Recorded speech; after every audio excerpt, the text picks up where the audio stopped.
দুটো দিন কেটে গেল নিরবিচ্ছিন্নভাবে। এর মাঝে একদিনও আসিফের তরফ থেকে না কল এসেছে, না খোঁজ। নিরুপমা অবাক হয়নি, বরং এমনটাই হবার কথা ছিল। মনে আছে, বিয়ের 7 মাসের মাথাতেও এভাবেই আসিফ ওকে একা ফেলে বেরিয়ে গেছিল একদিন। তারপর ফিরে এসেছিল গুনে গুনে 14 দিন পর। নিরুপমা দুশ্চিন্তায়, উদ্বেগে শুকিয়ে এতটুকু হয়ে গিয়েছিল। অপরদিকে আসিফের হৃদয় উত্তেজনায় ভরপুর। জিজ্ঞেস করে জানতে পেরেছিল, এই 14 দিন বন্ধুদের সঙ্গে নানান জায়গায় ঘুরে বেরিয়েছে সে। এবারও হয়তো কোথাও গেছে, সময় হলে ঠিক ফিরে আসবে। নিরুপমা ভাবে, ফিরে আসার পর কি হবে? যখন সে জানতে পারবে নিরুপমা এমন এক সংস্থার সঙ্গে নিজেকে জড়িয়ে নিয়েছে, কতটুকু ভালোভাবে নিবে? মেনে তো নেবেই না, হয়তো ঝামেলা আরও বাড়তে পারে। নিরুপমা একটা দীর্ঘশ্বাস ফেলে চিন্তা মাথা থেকে দূর করবার চেষ্টা করে। আগে ফিরে আসুক, এরপর যা হওয়ার হবে। এই একাকিত্বকে অভিশাপ নয়, বরং উপভোগ করতে চায় সে। দৈনন্দিন জীবনের একঘেয়ে নিয়মে সেও হাঁপিয়ে উঠেছে। ঘরে তখন বিকেলের আলো। জানালার ফাঁক গলে ঢুকছে একরকম নরম সোনালি রোদ। বিছানার পাশে রাখা বইটা হাতে তুলে নিল নিরুপমা। রুদ্রপ্রিয়া ময়ূখ দিয়েছিল, বলেছিল, পড়লে ভালো লাগবে। নিরুপমা আলতো হাতে প্রথম কিছু পাতা উল্টাতে উল্টাতে হঠাৎ একটা লাইন এসে চোখে আটকে গেল।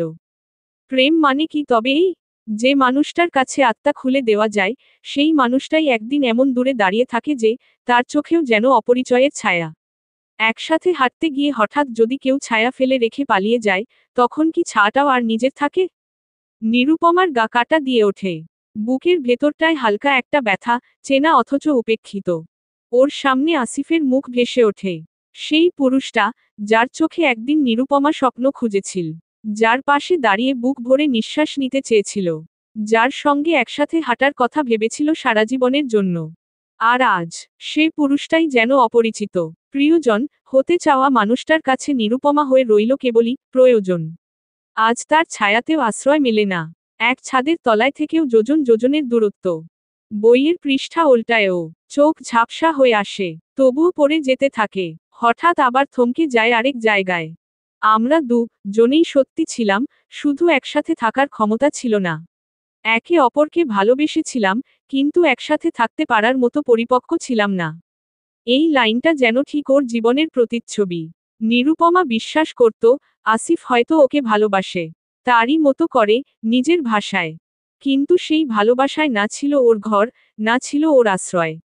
একসাথে থাকা মানেই তো মানিয়ে নেওয়া। সেই জায়গাটা কি আদৌ আসিফ দিয়েছিল? নিরুপমা বইটা বন্ধ করে কোলের ওপর রাখে। 2 হাত জড়ো করে ঠোঁটের ওপর রাখে, যেন ওসব শব্দ ঠেকিয়ে রাখতে চায় বুকের ভেতর। একটা সূক্ষ্ম ব্যথা ক্রমশ ছড়িয়ে পড়তে থাকে মনবাড়ির আনাচে কানাচে। চোখের কোণে জমে ওঠে কয়েক ফোঁটা জল। এবার আর দ্বিধা করে না।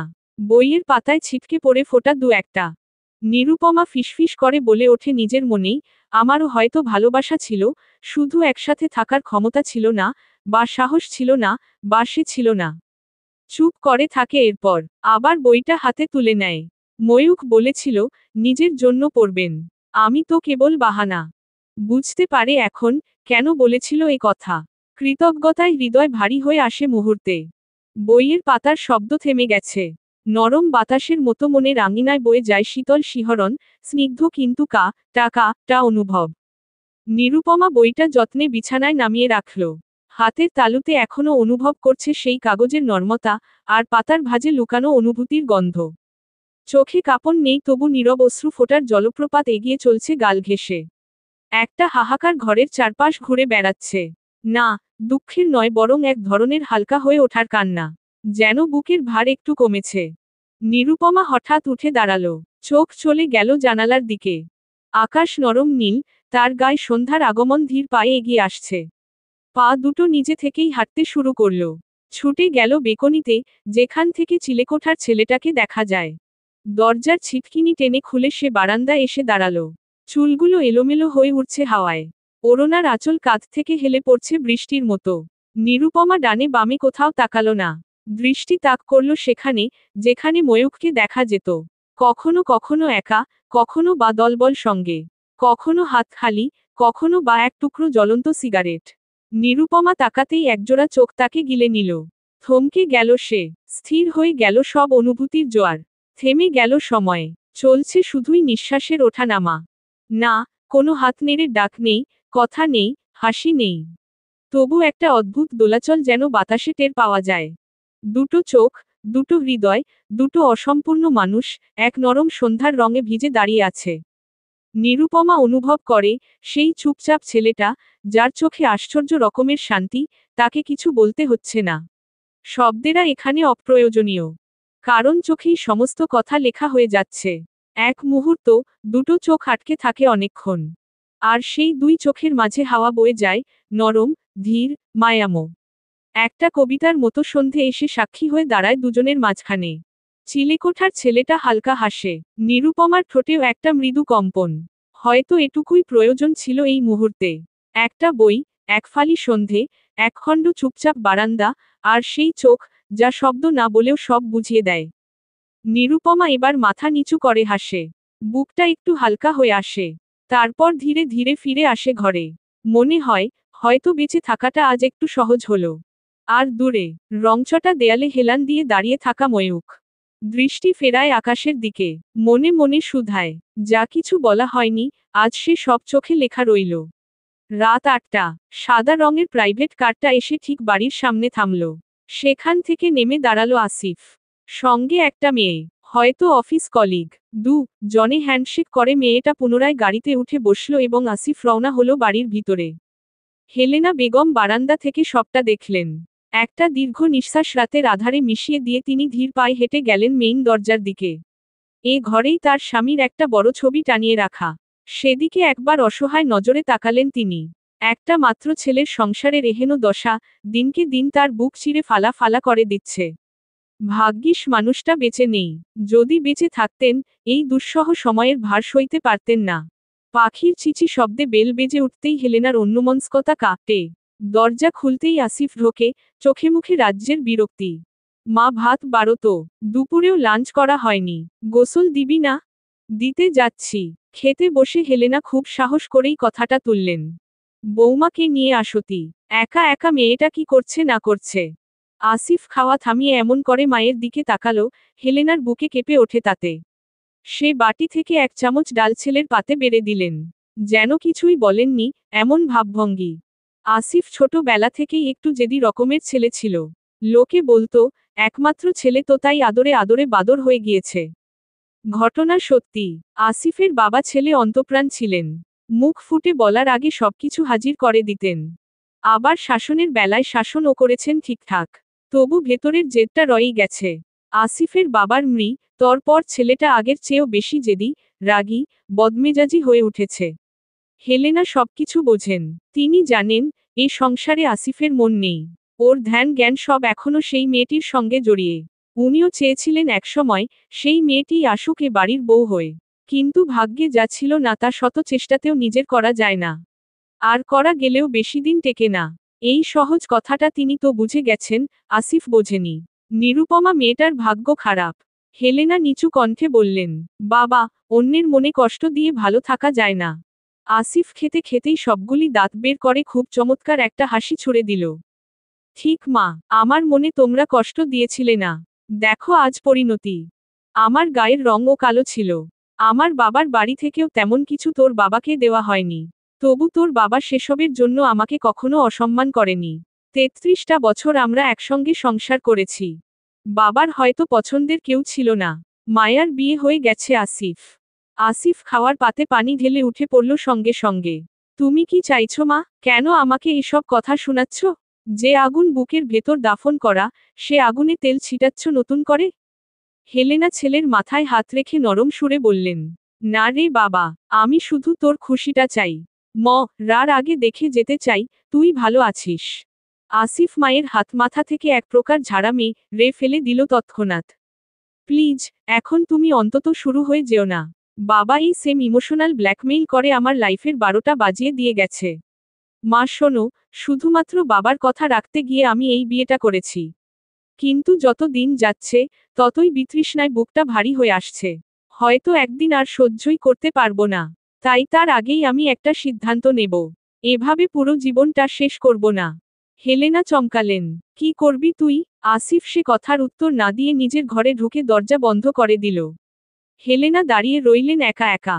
দেয়ালে টানানো ছবিটার দিকে নজর দিতেই কিছু জল বেরিয়ে এলো চোখ ভেঙে। সংসারটা এভাবে এলোমেলো হয়ে যাবে। আসিফ বসে আছে একা। জানলার ফাঁক গলে কিছু চাঁদের আলো তার মুখের উপর পড়ে মুখশ্রী নরম করে তুলছে। হাতে ধোয়া ওঠা চায়ের কাপ এখন ঠান্ডা। এক চুমুকও দেয়নি সে। তাকিয়ে আছে সম্মুখে, আধারের মাঝখানে, যেখানে দেখার কিচ্ছু নেই তবে তাকানোর বিরতি নেই। চোখের পাতায় ভসে ওঠে মায়ার কোমল মুখটা। দারুণ শান্ত চেহারার মেয়েটা ভারী দুষ্টু আর চঞ্চল ছিল। মনে আছে সেই সব দিনগুলির স্মৃতি। মনে আছে কত শত মুহূর্তের অলিগলি। এখন এই মুহূর্তে যদি মেয়েটা ওর সামনে থাকত, তবে আসিফের চুলগুলোয় সিঁথিকে টে দিত। কোলের উপর মাথাটা টেনে বলতো, তুমি ঘুমোও, আমি আছি। কত সহজ ছিল সেই সব দিন। তারপর কিভাবে জটিল হয়ে গেল। ভাবতে ভাবতে ভাবনায় চলে আসে নিরুপমার মুখ। কঠিন হয়ে ওঠে আসিফের মুখভঙ্গি। ঘন নিঃশ্বাসে যেন রাগ ঝরে পড়ে। আজকাল ওকে সহ্য করা কঠিন হয়ে পড়ছে। আসিফ নিজেও টের পায়, অনেক সময় নিরুপমার দোষ না থাকলেও আসিফের চোখে দোষ হয়ে দাঁড়ায়। আসলে যাকে ভালো লাগে না তার কোনো কিছুই ভালো লাগে না। এই তো স্বাভাবিক কথা। কিন্তু এভাবে তবে কতদিন? অফিসের কলিগদের কি সুন্দর সাংসারিক জীবন। বন্ধুদের চমৎকার লাইফ পার্টনার। গত পরশুও সবাই মিলে কক্সবাজার গেল।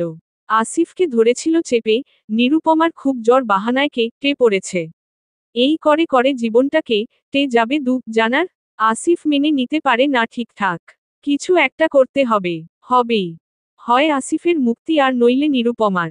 সিদ্ধান্তটা যেন হাতের মুঠোয়, তবু ধরতে একটু দ্বিধাবোধ হচ্ছে। যেন এক টুকরো কাজ, ধরলেই রক্তপাত। মঙ্গলবার, বর্ষার 20 দিন চলছে। সকাল থেকে অবিরামভাবে টিপটিপ বৃষ্টি পড়ছে। আবহাওয়া বেশ শীতল। এমন আবহাওয়ায় বিছানার ছেড়ে উঠতে ইচ্ছে করে না। তবু নিরুপমা উঠল। পুরো বারান্দা ভিজে আছে। নিরুপমা পা রাখতেই ওর পুরো শরীরে একটা শীতল শিহরণ বয়ে গেল। মুরব্বিরা বলে, যার সকালটা ভালোভাবে শুরু হয়, তার পুরো দিনটা নাকি ভালো যায়। নিরুপমা আজ নিশ্চিত, ওর পুরো দিনটা সুন্দর তবে এত চমৎকার সকাল ও ওর জীবনে খুব কম দেখেছে। আপন মনেই গুনগুনিয়ে উঠল তাই। তোমায় দিলাম সবটা, আমার এই নিঃস্ব বুকটা।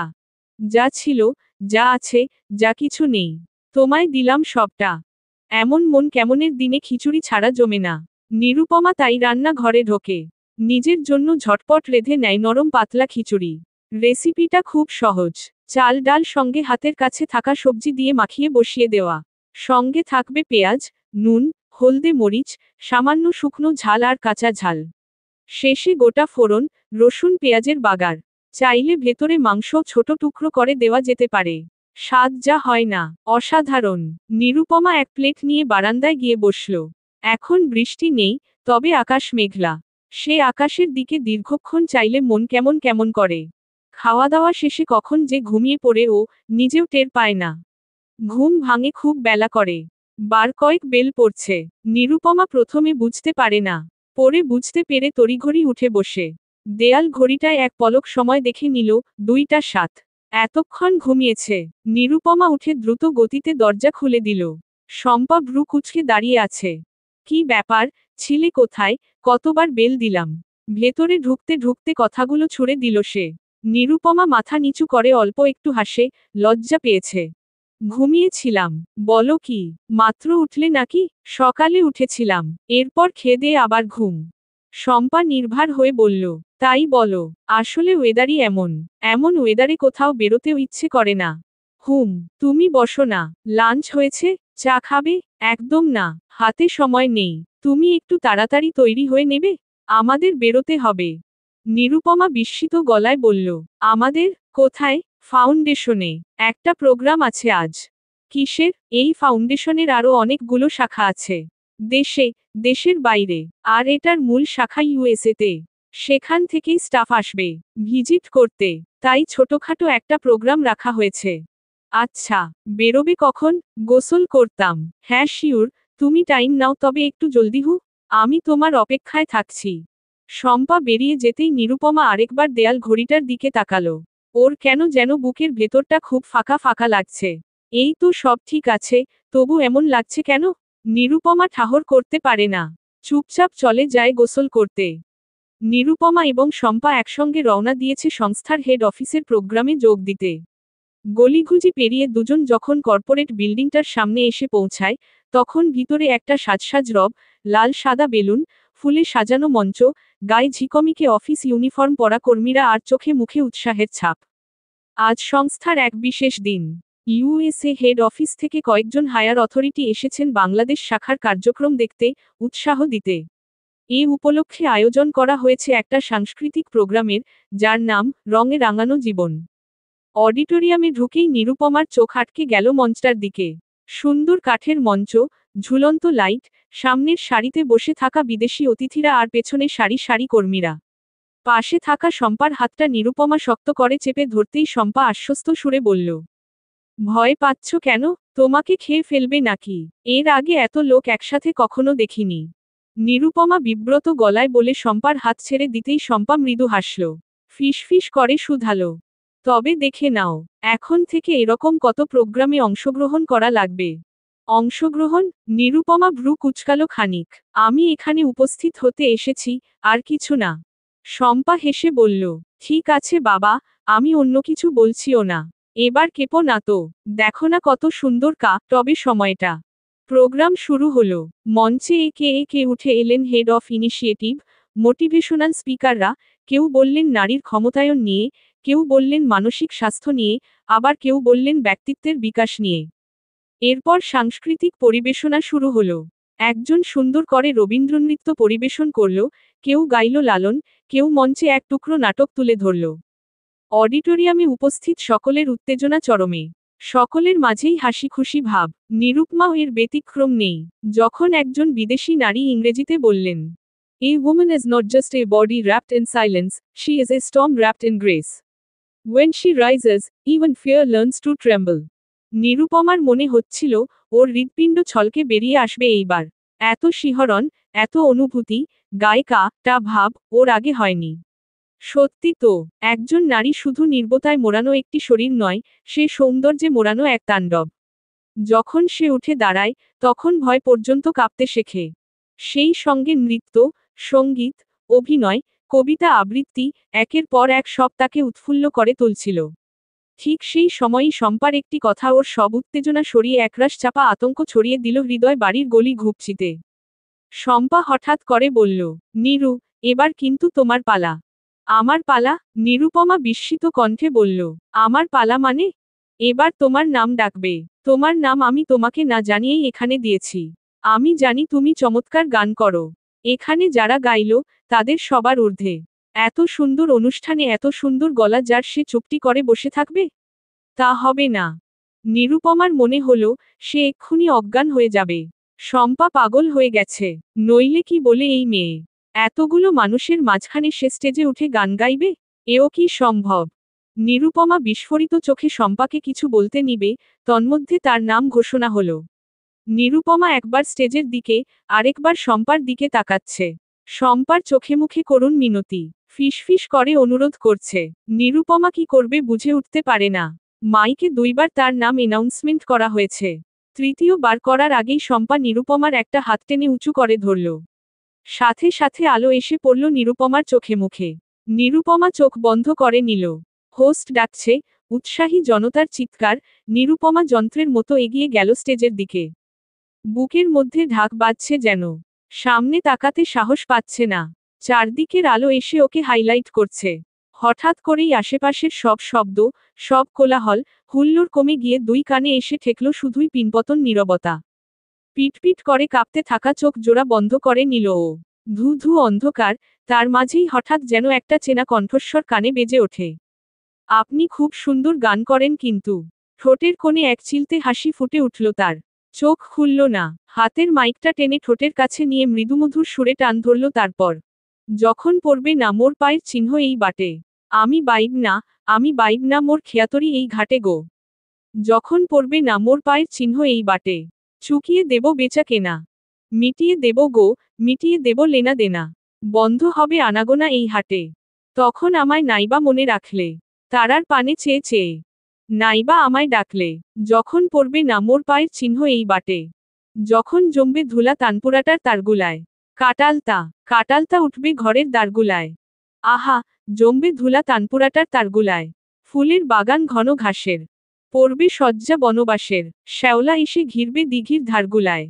তখন আমায় নাইবা মনে রাখলে। তারার পানে চেয়ে চেয়ে। নাইবা আমায় ডাকলে, যখন পড়বে না মোর পায়ের চিহ্ন এই বাটে।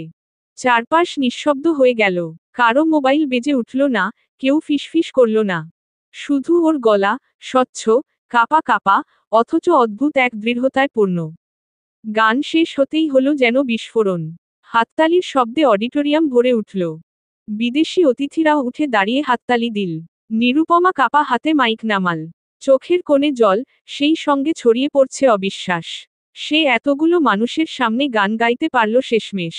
ঠোঁটে এক টুকরো শান্ত হাসি নিয়ে নিরুপমা মঞ্চ থেকে নেমে আসতেই শম্পা জড়িয়ে ধরল ওকে। আমি জানতাম, তুমি পারবে। নিরুপমা ধীরে বলল, আজকে মনে হলো, আমি ভয় পেয়ে যা যা হারিয়েছি, তার থেকে অনেক কিছু পেতেও পারি, শুধু একবার সাহস করলে। শম্পা অশ্রুসিক্ত চোখে চেয়ে রইল। একজন নারী হয়ে আরেকজন নারীর খুশির মুহূর্তে নিজেও খুশি হয়ে ওঠা, সহজ নয়। আলো, হাততালি আর নিরুপমার মুখের হাসি মিলেমিশে তৈরি হলো সেই দিনের সবচেয়ে আলো ঝলমলে মুহূর্তটা। দারোয়ান জসিম মিয়া ভোতা মুখে যন্ত্রের মতো আরেকবার উচ্চারণ করল কথাটা। আমি জানি না। আসিফ ভ্রু কুকড়ে তার দিকে যন্ত্রণা নিয়ে তাকিয়ে আছে। আসিফ অফিস থেকে ছুটি নিয়ে বেরিয়েছে বিকেল 5টার দিকে। এখন বাজছে 7টা। এই 2 ঘন্টা সে বসে রয়েছে বাড়ির গ্যারেজে। নিরুপমা নেই, চাবিও নেই তার কাছে। ফোনে ফোন দিতে সেটাও বন্ধ বলছে। অগত্যা নিরুপমার জন্য অপেক্ষা করা ছাড়া আসিফের আর কিছু করার নেই। কিন্তু নিরুপমা একলা কোথায় গেছে? তাও এতটা সময় ধরে। আসিফ কিছুতেই ভেবে উত্তর বের করতে পারল না। দারোয়ান ব্যাটাকে বারবার চেপে ধরেও লাভ হলো না। তার এক উত্তর, সে জানে না। কে কোথায় যায় সেসব জানা কি তার কর্ম নাকি? আসিফ বিরক্তি এবং রাগে মিলেমিশে পটকা মাছের মতো ফুলতে লাগল। হাত ঘড়িটার দিকে অস্থির চিত্তে বারবার তাকালো। ঠিক তখনই গেট খুলে ভেতরে প্রবেশ করে শম্পা এবং নিরুপমা একসঙ্গে। জনের মুখ হাসি হাসি। শম্পার হাতে বেশ কয়েকটি শপিং ব্যাগ। নিরুপমার হাতে 2টি। এত সুন্দর গান গেয়ে শোনানোর জন্য তাকে সংস্থা থেকে খুব সুন্দর একটি গিফট দেওয়া হয়েছে। এছাড়া শম্পাও তাকে শপিং মল থেকে পছন্দের একটি শাড়ি কিনে দিয়েছে। আজ রাতের ডিনারটাও শম্পা আয়োজন করছে নিজের ঘরে। নিরুপমার ফ্রেশ হয়ে সেখানে যাওয়ার কথা, কিন্তু আকস্মাৎ গেটের মুখোমুখি আসিফকে বসে থাকতে দেখে তার যেন পিলে চমকে উঠল। সব রং ফ্যাকাশে হয়ে গেল। শম্পার মুখও থমথমে। আসিফ ওদের দিকে এগিয়ে এসে শম্পাকে সম্পূর্ণ অগ্রাহ্য করে নিরুপমাকে বলল, কোথায় ছিলে? ফোন তো নিয়ে যায় মানুষ। নিরুপমা চমকালো বেশ। শান্ত, ধীর স্বর। আসিফ তো এরকম না, বরং এই মুহূর্তে রাগারাগি করে সবকিছু মাথায় তোলা তার ধাত। নিরুপমা আমতা আমতা স্বরে কিছু একটা বলবে, তন্মধ্যে শম্পা উত্তরটা দিয়ে দিল, ওকে নিয়ে একটু শপিং এ গেছিলাম আমি। আসিফ শম্পার দিকে তাকিয়ে অল্প হেসে মাথা উপর নিচ করল। নিরুপমার হাত থেকে শপিংয়ের ব্যাগগুলো নিজের হাতে নিতে নিতে বলল, 2 ঘন্টা হবে এখানে বসে আছি নিরু। চাবিও রেখে যাওনি। বোধ হয় ভাবইনি আমি আসব, তাই না? আচ্ছা, চলো এবার। শম্পার দিকে একনজর দ্বিধাদ্বন্দ্ব দৃষ্টিতে তাকিয়ে নিরুপমা আসিফের সঙ্গে উপরে উঠে গেল। আসিফের এহেন পরিবর্তন শম্পার নজর এড়াল না। ওর চিন্তা হচ্ছে একটু, মেয়েটা মাত্রই একটু সেরে উঠছিল, আবার না ওকে ডিপ্রেশনে ডুবিয়ে দেয়। রাতে খাবেন? নিরুপমার প্রশ্নে ভীষণ অবাক হয়ে তাকালো আসিফ। বাড়িতে খাবো না তো কই খাবো? কই খায় মানুষ? নিরুপমা ইতস্তত বোধ করল। না মানে, বাড়িতেই খাবো। যাও রান্না বসাও। শর্টকাট যা পারবে রাঁধো। আমার কিন্তু খুব ক্ষুধা লেগেছে। নিরুপমা বিস্ময় বোধ করছে। সে কিছুতেই ভেবে পাচ্ছে না আসিফ হঠাৎ করে এত শান্ত আচরণ কিভাবে করে। কেনই বা করছে? সে ভেবেছিল বাড়িওয়ালার স্ত্রীর সামনে মুখোশ পরে আছে। কিন্তু ঘরের ভেতরও সে মুখোশ পরে থাকবে। নিরুপমা দ্বিধাদ্বন্দ্ব মন নিয়ে রাতের রান্না চড়ালো। কি মনে করে রান্নাঘরের পাশের বারান্দার দরজাটা টেনে আটকে দিল। গায়ে একটা টা অনুভূতি হচ্ছে অযথাই। বুক ধড়ফড় করছে। নিরুপমা বুঝতে পারছে না আসিফের এই পরিবর্তনে তার খুশি হওয়া উচিত কিনা। বেশ আয়েশ করেই আসিফ রাতের খাওয়া সারল। আচারের বয়াম থেকে আরেকটু আচার তুলে নিতে নিতে বলল একবার, রান্না ভালো হয়েছে নিরু। নিরুপমা প্রত্যুত্তরে হাসতে গিয়েও পারল না। ঠিকঠাক খেতেও পারল না কিছু। অন্য সময় খাওয়া শেষে বিছানায় গিয়েও কত চিৎকার চেঁচামেচি। আজ কিছু নেই। বরং আসিফ তারা কণ্ঠে বলল, কাজ শেষ হলে ঘরে আসো নিরু। আজ একটা ছবি দেখব। তোমার কি মুভি পছন্দ? হরর নাকি রোমান্টিক? মেয়েরা আবার এই 2 জনরা বাদে বাদবাকি কমই দেখে, হা হা হা। মুভি দেখতে দেখতে এক সময় আসিফ নিরুপমাকে কাছে টেনে নিল।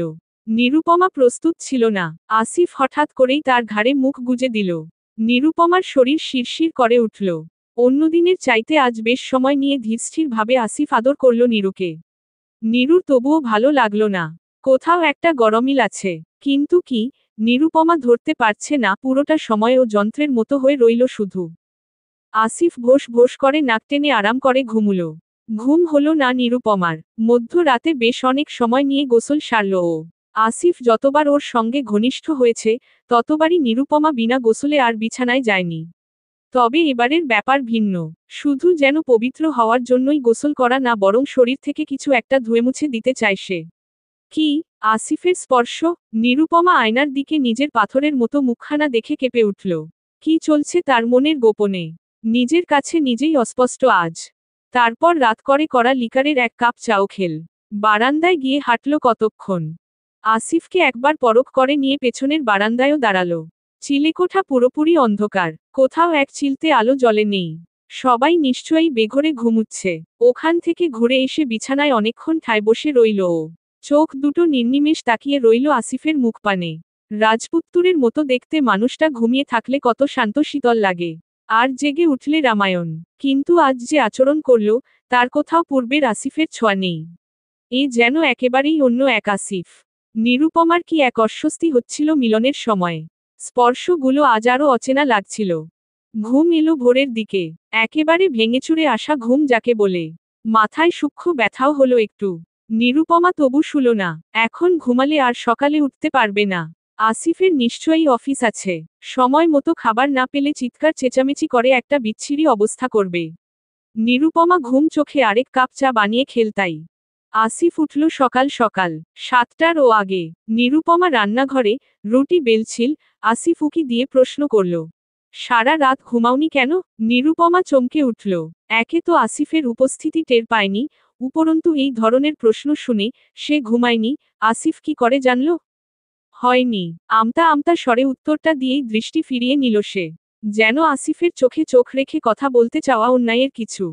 আসিফ এগিয়ে এসে নিরুপমার চলন্ত হাতজোড়া চেপে ধরে বলল, আজ নাশতা বানাতে হবে না। আমি নিচে যাচ্ছি। হোটেল থেকে নাশতা নিয়ে আসব।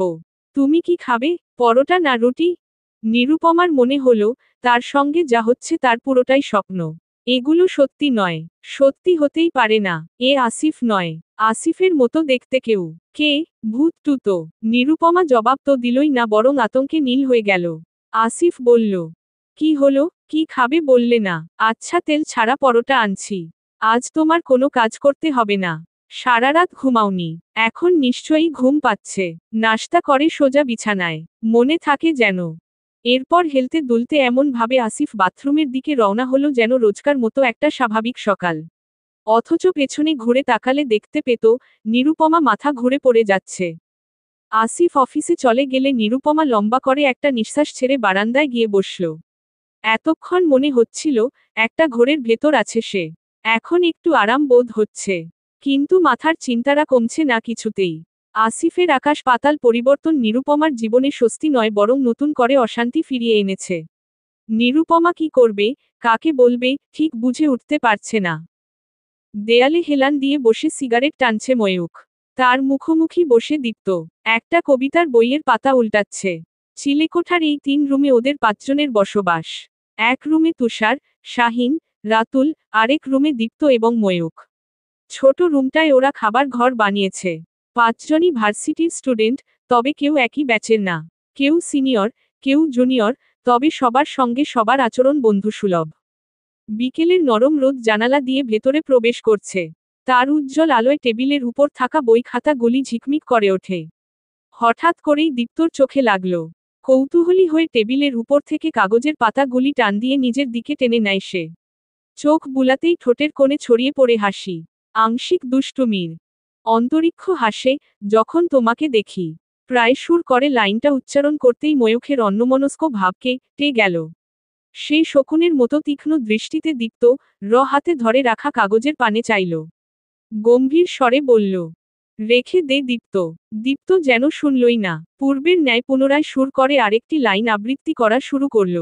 চোখ দুটো যেন নীরব কবিতা, যার প্রতিটি চাহনি একটি অগোছালো ভালোবাসার পঙ্ক্তি। ময়ূখ উঠে এসে দীপ্ত কাছ থেকে প্রায় রে কাগজের পাতাগুলি নিয়ে নিল। তারপর ছিঁড়ে কুচি কুচি করে উড়িয়ে দিল জানালা দিয়ে বাইরে। দীপ্ত উচ্চ শব্দে হেসে উঠল। ময়ূখের রাগে শরীরের পিত্তি জ্বলে যাচ্ছে। ছেলেটা এত অসভ্য। দীপ্ত খুব কষ্টে নিজেকে সামলালো। হাসি আটকে বলল, এতদিন আমায় নিয়ে ট্রোল করছিস। আমি নাকি কবি বনে গেছি। আমার দোস্ত রবীন্দ্রনাথ ঠাকুর। তা এখন তুই কার দোস্ত হলি? কাজী নজরুল নাকি জীবনানন্দ? ফাইজলামি করলে লাথি খাবি। আচ্ছা ফাইজলামি করলাম না, সিরিয়াস এইবার। সত্যি করে বল, এসব কাকে নিয়ে লিখেছিস? ওই মেয়েটা। ময়ূখ জবাব না দিয়ে নিজের জায়গায় গিয়ে বসল। নিভিয়ে রাখা সিগারেটটা তুলে পুনরায় জ্বালানোর চেষ্টা করতে লাগল। দীপ্ত বলল, কথা এড়িয়ে গেলেই ফুরিয়ে যায় না। তুই যে প্রেমে পড়েছিস, তা কি জানিস? ময়ূখ এবারেও নিরুত্তর। ভয়ানক প্রেমে পড়েছিস। যে ছেলের দুশ্মন এসব কাব্য রচনা, সে ছেলে কিনা আরেক মেয়েকে নিয়ে কবিতা লিখছে। ভাবা যায়, তুইই বল। ময়ূখ বিরক্তির সুরে বলল, আহ কি বারবার ওকে টানছিস? এমনি লিখতে ইচ্ছে করলো তাই লিখলাম। তুই না বলতিস, কবিতা, গল্প, উপন্যাস, এসব পড়া উচিত। এসবের ভেতর আত্মার শান্তি খুঁজে পাওয়া যায়। তাই খুঁজতে চেষ্টা করলাম। খুঁজতে খুঁজতে নৌকা কোথায় গিয়ে ভিড়ল? ময়ূখ এমন ভাবে তাকালো, যেন এক্ষুনি হাতের কাছে পানি পেলে দীপ্তকে ও কাঁচা চিবিয়ে গিলে ফেলত। দীপ্ত ঠোঁটের হাসি দীর্ঘ করল। উঠে এসে ময়ূখের পাশে বসল। হাতের সিগারেটটা টেনে নিজে টান দিয়ে ধোঁয়া ছাড়ল বেশ কায়দা করে। বলল, আমাদের মানব বৈশিষ্ট্য ভীষণ অদ্ভুত জানিস। আমরা যাকে ভালোবাসি তার ব্যাপারে মুখ ফুটে কিচ্ছু বলতে চাই না। অথচ সমগ্র শরীর দিয়ে বুঝিয়ে দেই। এই যে তোর চোখ, তার কথা শুনতাই কেমন জ্বলে উঠল ধক করে, তাতেই পরিষ্কার বোঝা গেল, তুই কতটা ভয়াবহ প্রেমে পড়েছিস। কিন্তু এর ভবিষ্যৎ কি ময়ূখ? ময়ূখের সবটুকু রাগ পড়ে গেল। উদাসীন মন আরো বেখেয়ালি হল। কিছু বলবে বলবে করেও বলল না। নীরবে এক টুকরো দীর্ঘশ্বাস ছেড়ে দিল বাতাসে। দীপ্ত শুধালো, বুক পোড়া যন্ত্রণা কি, জানিস? বিনা উত্তরে ময়ূখ ওর দিকে মুখ তুলে চাইল। দীপ্ত পিঠে দুটো বড় বড় থাবা দিয়ে বলে উঠল, যদি না জানিস তবে জেনে নিস। ভালোবাসলে বুক পোড়া যন্ত্রণা সইতে হবেই। কোনো মিস নেই। তাতে তুই তাকে পাস আর না পাস। ময়ূখ একটুক্ষণ সময় নিল, যেন কি বলতে চায় গুছিয়ে নিল নিজের ভেতর। অতঃপর নীরবতা ভেঙে বলে উঠল সে, আমি কোনো স্বার্থ ছাড়াই ওই মেয়েটাকে ভালোবাসি। বিশ্বাস কর, ও আমার না হোক, আমার কোনো আফসোস নেই। আমি শুধু চাই, এই পৃথিবীতে কত সুন্দর সুন্দর ব্যাপার আছে, তার সবকিছু সে দেখুক। তুই কি তার হাতটা ধরবি? না, তবে কখনো ছাড়বও না। তার সুসময়ে আমি তার পাশে থাকব না। তবে দুঃসময়ে আমি তাকে ফেলে কোথাও যাব না। দীপ্ত আর কিছু বলল না। ময়ূখের দিকে অদ্ভুত দৃষ্টিতে চেয়ে রইল, যার অর্থ, কিছু কিছু ভালোবাসার সংজ্ঞা কত অদ্ভুত। সারা রাত ঘুম হয়নি নিরুপমার। আসিফ অফিস চলে যাওয়ার পরেও অনেকক্ষণ জেগে বসে রইল সে। ভেবে ভেবে একসময় ক্লান্ত হয়ে শুয়ে পড়ল বিছানায় এবং নিজের অজান্তেই ঘুমের রাজ্যে হারিয়ে গেল। সেই ঘুম ভাঙল বিকেলে, যখন পশ্চিম আকাশে হালকা লালচে আভা ফুটতে শুরু করেছে। নিরুপমা ঘুম থেকে উঠে হকচকিয়ে গেল। কিচ্ছু রান্না করা হয়নি। মানুষটা ফিরেই নিশ্চয়ই খেতে চাইবে। না পেলে হাউকাউ, চিৎকার, চেঁচামেচি, গালমন্দ। নিরুপমা পটু হাতে কাজ করতে শুরু করল। একদিকে রাতের রান্না, অপরদিকে পুরো ঘরবাড়ি পরিষ্কার, এক ফাঁকে পেছনের বারান্দায়ও গেল। এখানে প্রায় 20 রকমের ফুল গাছ রয়েছে। বিয়ের সময় নিরুপমা বেশ কিছু টাকা পেয়েছিল। সেসব দিয়েই কেনা। আসিফ মুখ বাঁকিয়ে বলেছিল প্রথম প্রথম, মানুষ ভাত খাইতে ভাত পায় না, আর বেহুদা জায়গায় কত টাকা নষ্ট। এক জোড়া ময়না পাখিও আছে এক কোণে। নিরুপমা গাছে পানি দিল। পাখিদের খাবার দিল। তারপর বেরিয়ে আসতে নিবে ঠিক তখনই চোখ গেল পাশের বিল্ডিংয়ে। ময়ূখ দাঁড়িয়ে আছে হেলান দিয়ে, হাত কোলের উপর ভাঁজ করে রাখা, আর চোখের নির্নিমেষ দৃষ্টি নিরুপমার উপর নিবন্ধ। নিরুপমার পুরো শরীর ঝনঝন করে উঠল। কোনো কারণ নেই, তবু এক ধরনের ঝিমঝিম ভাবও টের পেল নিজের ভেতর। সেই সঙ্গে অস্থিরতা। নিরুপমা দ্রুততার সঙ্গে বারান্দা থেকে বেরিয়ে গেট টেনে লাগিয়ে দিল। ময়ূখের ঠোঁটের কোণে এক চিলতে নরম হাসি। ও যেন জানত, নিরুপমা এভাবেই ওকে এড়িয়ে যাবে। সন্ধ্যের সাথে সাথে নিরুপমার অস্থিরতা বেশ বেড়ে যেতে লাগল। বারবার দেয়াল ঘড়িটায় সময় দেখে নিচ্ছিল ও। যে কোনো মুহূর্তে আসিফ চলে আসবে। এসেই নিশ্চয়ই এটা কই, ওটা কই, এটা এভাবে কেন, ওটা ওভাবে কেন, চিৎকার করে মাথায় তুলবে পুরো বাড়ি। নিরুপমা বারবার সবকিছু চেক করছিল। ঠিকঠাক আছে কিনা। হ্যাঁ, সবই ঠিক আছে, তবু আসিফ এসে হাত দিলেই কেন যেন কিছু ঠিক জায়গায় থাকে না। নিরুপমা ছোট করে একটা নিঃশ্বাস ফেলে। ঠিক তখনই বেল বেজে ওঠে। নিরুপমা ট্রেনের গতিতে ছুটে গিয়ে দরজা খুলে দিতেই আসিফ ভ্রু কুঁচকে তাকালো। দরজা ধরেই দাঁড়িয়েছিলে নাকি? বেল দেওয়ার সাথে সাথে খুললে যে। নিরুপমা কিছু বলল না, সরে জায়গা করে দিল। আসিফ ভেতরে ঢুকে শান্ত ভঙ্গিতেই জুতো খুলল, মুজো খুলল, গলার টাই ঢিলে করে সোফায় গা ছড়িয়ে দিল। তার কপাল মসৃণ, চোখে নম্রতা, ঠোঁটে হাসি। বিয়েতে তোমার মেজো খালাম্নি একটা শাড়ি দিয়েছিল না, ওই যে কি রং যেন? উমম, হ্যাঁ, কাঁঠাল পাতা রং, তবে একটু হালকা শেডের ভেতর। ওটা আছে না? নিরুপমা মাথা নাড়িয়ে হ্যাঁ বলল। ওটা বের করে পরো। আর ওর সঙ্গে সাদা ব্লাউজ পরবে নিরু। কালোর চেয়ে সাদায় বেশি মানাবে। নিরুপমা অবাক হলো। বিয়ের পরে অনেক আত্মীয় স্বজনের বাসায় স্বামী নিয়ে দাওয়াত পেয়েছিল নিরুপমা।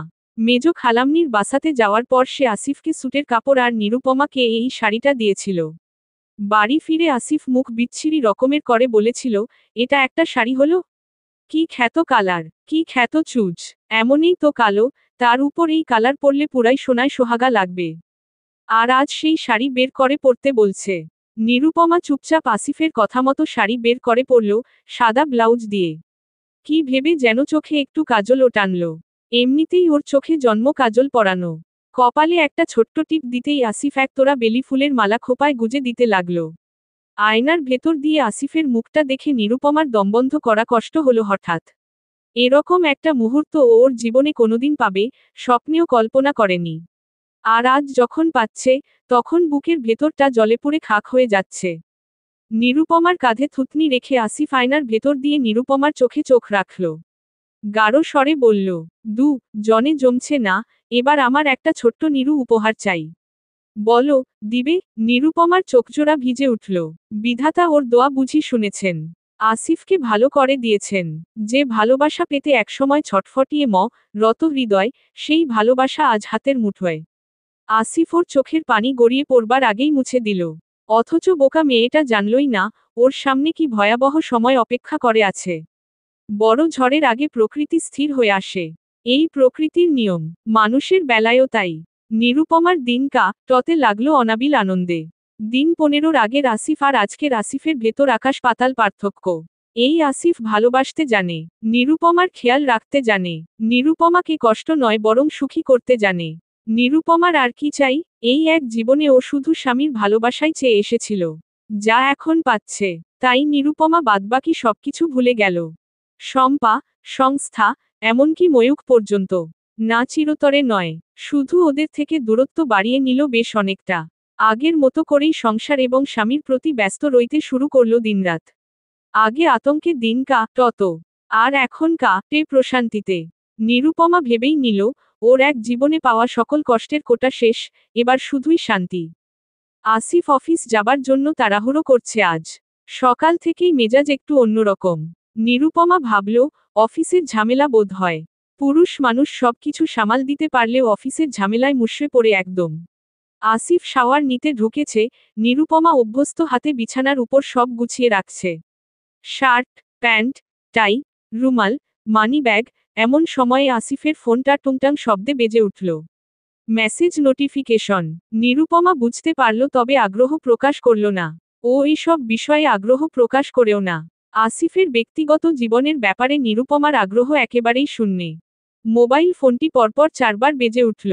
Message notification. নিরুপমা একটু হতচকিত হলো এবার। বাথরুমের দিকে একবার তাকালো, আসিফ এখনো শাওয়ার নিচ্ছে।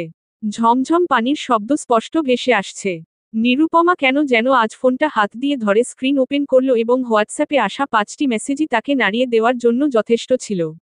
মেসেজগুলো এরকম, কই তুমি, আজকে রাতে কিন্তু আসার কথা। আসিফ, কোথায় তুমি? মেসেজের রেসপন্স নেই কেন? আমি আজ অফিস আসব না।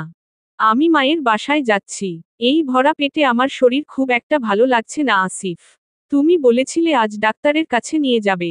কিন্তু তোমার তো কোনো খোঁজই নেই। নিরুপমার চোখ জমে গেল। স্থির হয়ে তাকিয়ে রইল ফোনের স্ক্রিনের উপর। নোটিফিকেশন বারে প্রতিটি মেসেজ স্পষ্ট ভেসে আছে। নিরুপমা একবার ভাবল, সে ভুল দেখেছে।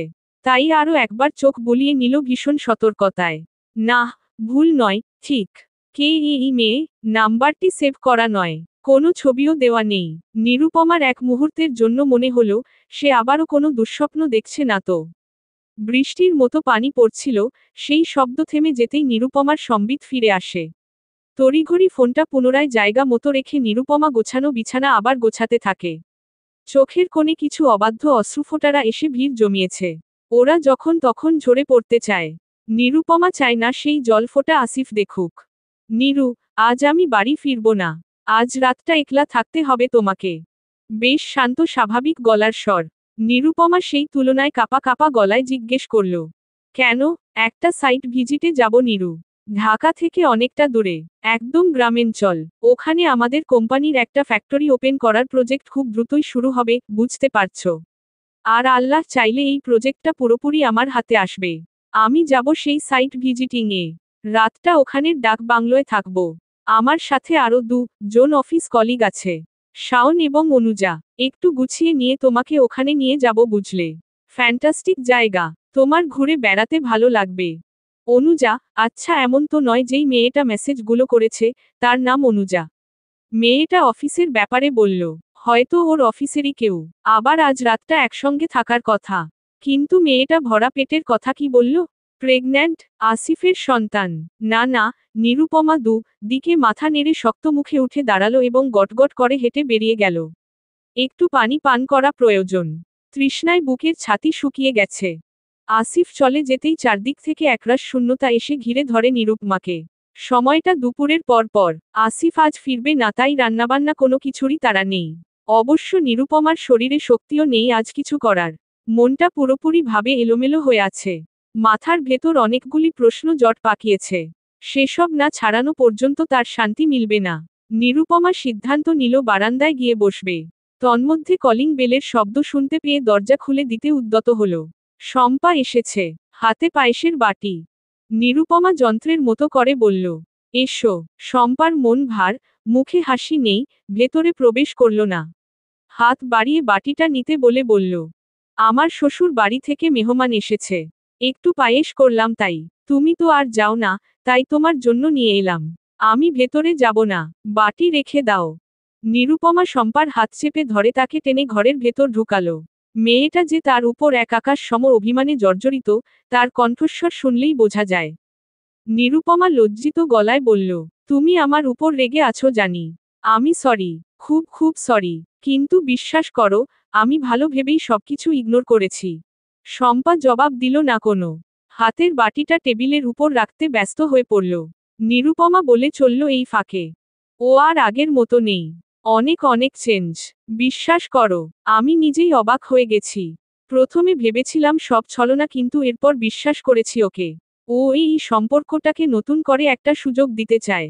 ও বেবি চায় শম্পা আপু, আমাদের বেবি। শম্পা শুকনো ঠোঁটে মলিন করে হাসল। বাহ ভালো তো। আমি চাচ্ছিলাম না ও আবার আমার উপর রাগুক, কোনো কারণে ভুল বুঝুক। তাই আমি তোমাকে একটু ইগনোর করেছি। আমার পক্ষে সংস্থায় যাওয়াও খুব একটা সহজ নয় এখন আর। আমি ঘর সংসারে মন দিতে চাই পুরোপুরি ভাবে। আসিফও তাই চায়। আর ও যা চায় আমিও তাই করব। শম্পা নিরুপমার বাহু আঁকড়ে ধরে বলল, তুমি ভালো থাকো, এর চেয়ে বেশি আর কিছু চাই না নিরুপমা। যদি তোমার বর তোমার সাথে সবটা মিটিয়ে নিয়ে সুখে শান্তিতে থাকতে চায়, তবে তো বেশ ভালো। আচ্ছা আমি তাহলে যাই, ওদিকে অনেক কাজ পড়ে আছে। তবে নিরুপমা, তোমাকে শেষ একবার সংস্থায় যেতে হবে। নামকা টিয়ে আসতে হবে।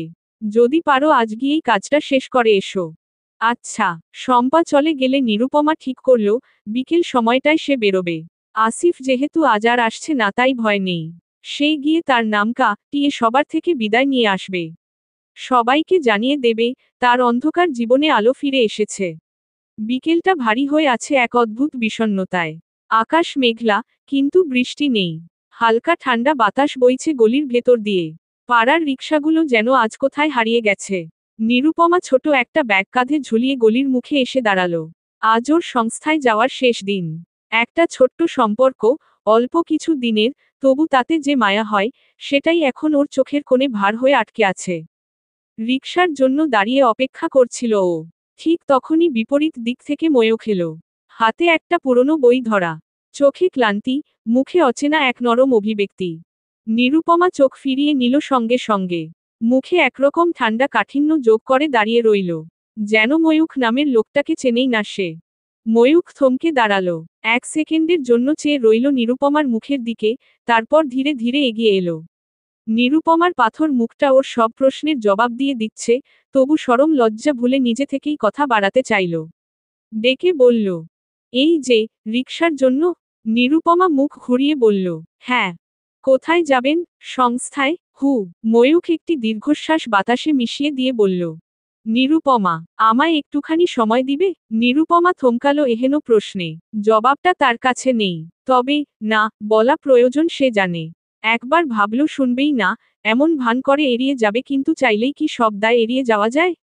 নিরুপমা সোজাসুজি না করে দিল। আমার দেরি হচ্ছে। কিন্তু ময়ূখ থেমে গেল না। তার চোখে অনুরোধ, কণ্ঠে ভাঙা সুর। দয়া করে, প্লিজ। অনেক কথা জমে আছে। সেসব না জানাতে পারলে মনের ভার কমবে না।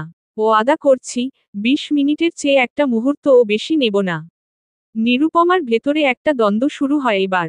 বাইরে থেকে সে করা, ভেতরে কোথাও হয়তো ময়ূখের অনুরোধে একটু নরম হতে শুরু করেছে। কিছু সময় তাকিয়ে থাকলো তার মুখের দিকে। শেষমেশ ফোঁস করে একটা নিঃশ্বাস ছেড়ে মাথা হেঁট করে বলল, ঠিক আছে, একবারই। ওরা দুজন একটা রিকশায় উঠে বসল। রিকশাটা যখন চলতে শুরু করলো, তখন যেন বাতাসও থমকে গেল। জনের কেউ কিছু বলছে না, কিন্তু এক অদৃশ্য টান তাদের চারপাশে জড়িয়ে আছে। জনেই জানে, কেউ কাউকে ছুঁয়ে দিচ্ছে না, তবু অনুভব করছে একে অপরের নিঃশ্বাস। নিরুপমা পথের দিকে তাকিয়ে রইল। দুপাশে ধুলোমাখা গাছ, কিছু শুকনো ঘাসে লেপ্টে থাকা বৃষ্টির স্মৃতি, রোদ আর ছায়ার ছোঁয়া লেগে আছে গায়ে। রিকশা থামল এক পুরনো নদীর ধারে। নদীটা অনেকদিন হলো মরে গেছে। জল নেই বললেই চলে, তবু তীরে তীরে কচুরিপানার দল, শুকনো গুল্মের মাঝে কিছু হলুদ ফুল ফুটে আছে। ময়ূখ বলল, চলুন, ওদিকটা একটু বসি। ওরা একটা বড় পাথরের মতো মাটির ঢিবিতে বসে। সামনে বিস্তৃত সেই নদীর বালুচর। পেছনে এক গাছের ছায়া পড়ে আছে কাঁধে। কিছুক্ষণ দুজনেই চুপ। হাওয়া বইছে ধীরে ধীরে। পাখিরা ডাকে দূরে কোথাও। আকাশে ভেসে যাওয়া সাদা মেঘ দেখে নিরুপমা খানিকটা হারিয়ে যায়। ময়ূখ হঠাৎ বলে উঠল, আপনি কেমন আছেন নিরুপমা? নিরুপমা বেশ অনেকটা সময় নিয়ে এই প্রশ্নের জবাব খুঁজে বেড়ালো। হতচকিত হয়ে পড়ল শেষে। কেমন আছে সে, নিজেই জানে না। একবার মনে হয়, ভালোই তো আছে বেশ। যেমন সাংসারিক জীবন চেয়েছিল, ঠিক তেমন, না, তার চাইতেও বেশি সুন্দর সাংসারিক জীবন পেয়েছে আজ। তবু কেন যেন মুখ ফুটে জোর গলায় বলা যাচ্ছে না, আমি ভালো আছি, বেশ ভালো আছি। নিরুপমাকে দিশেহারা নাবিকের মতন পথ খুঁজতে দেখে ময়ূখ বুঝে নিল সবটা আপনাতেই। ঠোঁটের কোণে এক চিলতে নরম হাসির ঢেউ খেলে গেল 1 সেকেন্ডের জন্যে। নিরুপমা দেখল না, তার দৃষ্টিপাত অদূরে। নদীর বুক চিরে কোথাও একটা। ময়ূখ বলল, মানুষ সবসময় ভাবে, আমাদের ভালোটা অন্যের মাঝে বুঝি, কিন্তু নিজের ভালো থাকাটা নিজের হাতেই থাকে জানেন। বোকা মানুষ জানে না বিধায় এক জীবনে শুধু আফসোস করেই রে। এ কথার উত্তর দিল নিরুপমা। ধীর স্বরে বলল, আমি কাউকে দোষ দিচ্ছি না। শুধু নিজের জীবনটা ছেড়ে দিয়েছি। যা হয়, হোক। এক জীবনে ভালো থাকতেই হবে, এমন তো কথা নেই। ময়ূখের কণ্ঠ এবার একটু কঠিন কিন্তু আবেগভরা। তাই বলে যুদ্ধ করবেন না? হার মেনে নিবেন? একা একটা মেয়ে যদি নিজের ভালোবাসা, নিজের স্বাধীনতা, নিজের ইচ্ছেগুলোকে মেরে ফেলে, তাহলে সমাজ তার পাশে দাঁড়াবে? সে একটু থেমে আবার বলল, আপনি অন্ধভাবে যা বিশ্বাস করেছিলেন, সেটা নিজের হাতেই আপনাকে বন্দি করে দিয়েছে। কিন্তু এখনো সময় আছে। নিজের সিদ্ধান্ত নিজে নিতে শিখুন। নয়তো সারা জীবন আফসোস করবেন। নিরুপমা কাপা কাপা গলায় বলে, সব কথা এত সহজ না।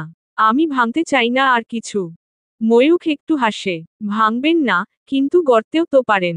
নিজের মতো করে, নিজের শর্তে। আপনার ভিতরের মেয়েটাকে বাঁচান নিরুপমা। তাকে মরে যেতে দিয়েন না, প্লিজ। একটা পাতার ফাঁক দিয়ে আলো এসে পড়ল নিরুপমার মুখে। সে চোখ বন্ধ করে কিছুক্ষণ নিঃশ্বাস নেয়। সেই বাতাসে হয়তো ময়ূখের কথা মিশে যাচ্ছে। তার চোখ খুলে তাকায় নদীর পাড়ে। শুকনো নদী হলেও, বাতাসে এক ধরনের শান্তি আছে। এক ধরনের নির্জনতা, যা কান্নাকে হালকা করে দেয়। অবশেষে নিরুপমা ফিসফিস করে বলে, ও খুব বদলে গেছে। ময়ূখ একবার দেখে তার মুখের দিকে। আপনিও, শুধু নিজেকে চুপ করিয়ে রেখেছেন। এই বলে ময়ূখ নিজের ব্যাগ থেকে একটা ছোট বই বের করে নিরুপমার দিকে বাড়িয়ে দিল। রাখুন, এটা আমার নয়। আপনার জন্যই এনেছি। যদি কোনোদিন একা লাগে, একটা পৃষ্ঠা খুলে পড়বেন। বইয়ের নাম ছিল, নিজেকে খুঁজে ফেরে যারা। নিরুপমা বইটা হাতে নিয়ে একটু চেয়ে রইল। তার চোখে জল আসেনি, কিন্তু মনের ভেতরে কিছু হালকা হলো, যেন একটা বোঝা বুক থেকে নেমে গেল। সন্ধ্যার আলো পড়ে গেছে চারপাশে। আকাশটা গাঢ় নীল হয়ে এসেছে। জনেই চুপচাপ বসে থাকে কিছুক্ষণ। তাদের মধ্যকার দূরত্বটুকু এবার আর ফাঁকা নয়, সেখানে ভালোবাসা নেই, তবে একটা মায়া আছে। মায়া, যা বিদায়ের সময়ও হাত ধরে রাখতে চায়। নদীর ধারে সময় কাটিয়ে নিরুপমা যখন বাড়ির উদ্দেশ্যে রওনা দিল, তখন মনের মধ্যে এক অদ্ভুত রকমের নিস্তব্ধতা। রিকশায় বসে রোদ আর ছায়ার দোলাচলে চোখ বুজে রাখল কিছু সময়। ময়ূখ তাকে রিকশায় তুলে দিয়েই চুপচাপ হেঁটে দূরে সরে যায়, কোনো শব্দ না করে, যেন হাওয়ার মতো মিলিয়ে গেল। নিরুপমা রিকশায় বসে বারবার পেছনে ফিরে চেয়ে দেখে, কোথাও কি ময়ূখ দাঁড়িয়ে আছে? কিন্তু না, তার ছায়াও নেই। মনে হচ্ছিল, সবটাই যেন কোনো স্বপ্ন ছিল। তবু কোথাও একটা শান্তি লেগে আছে বুকের ভেতর। অথচ সেই শান্তির ফাঁক গলে এক অজানা অস্বস্তিও ঢুকে পড়েছে। রিকশাটা যখন পরিচিত গলি ধরে এগিয়ে চলেছে, তখনই হঠাৎ নিরুপমার মনে হলো কেউ যেন তাকে দেখছে। খুব কাছে নয়, কিন্তু চুপচাপ কারো দৃষ্টি তার গায়ে পড়ে আছে, এই অনুভূতি হঠাৎ কাটার মতো বিঁধে গেল। সে একবার চারপাশে তাকালো। রাস্তায় মানুষের আনাগোনা খুব একটা নেই। তবে কোনার একটা কালচে গলি চোখে পড়ল। সেখানে দাঁড়িয়ে থাকতে পারে কেউ। হয়তো। নিরুপমা নিজেকে বোঝালো, মনের ভুল। তবু সেই শীতল শিহরণটা যেন মেরুদণ্ড বেয়ে নামতে থাকল। কাঁধে একবার হাত বুলিয়ে সে রিকশার হুড নামিয়ে নিল। এই যে কিছু দেখা যাচ্ছে না, এটাও অস্বস্তিকর। তবু নিজেকে চেপে ধরে, নিঃশ্বাস টেনে বাড়ির সামনে এসে নামল। দরজায় এসে থেমে গেল কিছুক্ষণ। দাঁড়িয়ে রইল রাস্তায় তাকিয়ে। কে যেন লুকিয়ে তাকিয়ে আছে, সেই অনুভবটা এখনো কাটেনি। কিন্তু চারপাশে নিস্তব্ধতা। মাথার ওপরে একটা পাখি উড়ে গেল, ছায়া পড়ল মুখে। কোনো লোক নেই, কেউ তাকিয়েও নেই। শেষমেশ নিজের স্নায়ু সামলে দরজা ঠেলে ভেতরে ঢুকল। ঠিক তখনই দারোয়ান হলদে খাম হাতে এগিয়ে এলো। আপনার নামে একটা চিঠি আসছে, ম্যাডাম। নিরুপমা থমকে দাঁড়ালো। চিঠি? জি। কে রাইখা গেছে বলতে পারবো না। দোকানে চা খাইতে গেছিলাম। আয়শা দেখি টেবিলের ওপর পইরা আছে। উপরে আপনের নাম লেখা। তাই। নিরুপমা ধীরে হাত বাড়িয়ে খামটা নিল। চকচকে কোনো কাগজ নয়, একটা পুরনো ধরনের বাদামি খাম। তার ওপরে পরিষ্কার করে লেখা, নিরুপমা। কোনো প্রেরকের নাম নেই, পেছনে কোনো সিল নয়, কোনো ছাপ নেই। শুধু নাম, পরিচিত হাতের লেখা নয়। তার বুকের মধ্যে যেন হঠাৎ ধূপধাপ শব্দ করতে শুরু করল কিছু। এমনকি নিঃশ্বাস নিতেও একটু কষ্ট হলো। এই যুগে, এই সময়ে এসে চিঠি। কে লিখবে তাকে চিঠি? সিঁড়ি বেয়ে ওপরে ওঠার সময় খামটা বারবার উল্টে পাল্টে দেখল। ভেতরে কি লেখা, কে জানে? তার মনের মধ্যে কতরকম প্রশ্ন একসাথে জড়ো হতে লাগলো, ময়ূখ? নাকি অন্য কেউ? কে দেখতে পারে তাকে? কে সেই লোক যে চিঠি দিয়ে গেল নিঃশব্দে? ঘরের দরজা খুলে ঢুকেই ব্যাগটা নামিয়ে টেবিলে রাখল। তারপর ধীরে ধীরে আবার খামটা হাতে তুলে নিল। চোখে মুখে এখনো সেই অস্বস্তির ছায়া। পাখার বাতাসেও যেন শান্তি নেই, বরং কান্না লুকোনো হাওয়া। সে জানালার পর্দা টেনে দিল, যেন বাইরের কেউ তাকে আর দেখতে না পারে। অবশেষে খামটা ছিঁড়ে ফেলল। ভিতরে কেবল একটিই পৃষ্ঠা। চোখ নামিয়ে পড়ে ফেলল প্রথম লাইন। আর তারপর, তার চোখজোড়া গোল হয়ে উঠল। ঠোঁট ফাঁকা হয়ে থাকল কিছু সময়। এমন কিছু পড়বার জন্য মোটেই প্রস্তুত ছিল না নিরুপমা। দক্ষিণের বাতাসে ঘরের পর্দার সঙ্গে সঙ্গে হৃদযন্ত্রও কেঁপে উঠল ধরফর করে। আসিফ বাড়ি ফিরেনি, আজ 3 দিন। শেষবার কথা হয়েছিল যখন, বলল, অফিসের কাজে আটকে পড়েছে। চিন্তা না করতে, জলদি সব সামলে ফিরে আসবে। তাও গতকালকের কথা। এরপর থেকে তার ফোনটা ক্রমাগত বন্ধ বলে যাচ্ছে। নিরুপমা অবশ্য তার চাইতেও বেশি চিন্তা করছে অন্য একটি ব্যাপার নিয়ে, যেটি এখন পর্যন্ত তার হৃদয়ের গোপন কুঠুরিতে তালাবদ্ধ অবস্থায় রয়েছে। নিরুপমা বারান্দায় দাঁড়িয়ে অবচেতন মনে আকাশ পানে তাকিয়েছিল। হঠাৎ এক ফোঁটা বৃষ্টি তার গাল ছুতেই হুঁশ ফিরে পেয়ে ঘরের ভেতর চলে এলো। আলমারির পাল্লা খুলে ছোট ড্রয়ার থেকে হলদে রঙা কাগজটি আরও একবার হাতে তুলে নিল সে। গত 3 দিনে কম করে হলেও 50 বার এই কাগজটি সে পড়েছে। এর প্রতিটি শব্দাক্ষর তার মুখস্থ হয়ে গেছে। কিন্তু তারপরও নিরুপমার আগ্রহে চুল পরিমাণ ভাটা পড়ছে না। নিরুপমা এত ভেবেছে তবু কিছুতেই মেলাতে পারছে না, এই কথাগুলোকে তার উদ্দেশ্যে লিখেছে। দূর থেকে আপনাকে দেখে যতটা বুঝতে পেরেছি, আপনি ভীষণ ভালো একজন মানুষ। আপনার শরীরের রং কালো হলেও মন কালো নয়। আপনি খুব সহজেই সবার সঙ্গে মিশে যান এবং বিশ্বাস করতে শুরু করেন। কিন্তু আপনার আশেপাশে যারা আছে, সবাই কিন্তু আপনার মতো ভালো স্বভাবের নয়। আপনার বিপদ আমি স্পষ্ট চোখে দেখতে পারছি। এমনকি যে মানুষগুলোকে আপনি আপনার কাছের মানুষ হিসেবে জানেন, তারাও আপনার কাছের মানুষ নয়। এই চিঠির উদ্দেশ্য আপনাকে ভড়কানো বা চমকানো নয়, বরং সতর্কবার্তা প্রদান করা।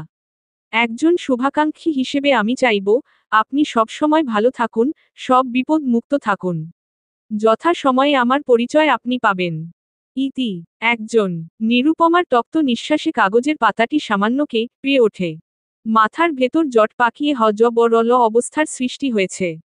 মানসিক চাপ এতটাই বেড়েছে যে, গতকাল সারা রাত মাথা যন্ত্রণায় বিছানায় যেতে পারেনি। চাপমুক্ত হওয়ার জন্য একজনকে প্রয়োজন, যাকে ডায়েরির মতন খোলা মনে সব গড়গড় করে বলে ফেলা যাবে। সে কেউটা নিরুপমার জীবনে নেই। নিরুপমা পুনরায় একটি হতাশামিশ্রিত লম্বা শ্বাস ফেলে দুর্বল পায়ে উঠে দাঁড়ালো। ঘরবাড়ি তছনছ হয়ে আছে। সবকিছু পরিষ্কার করা প্রয়োজন।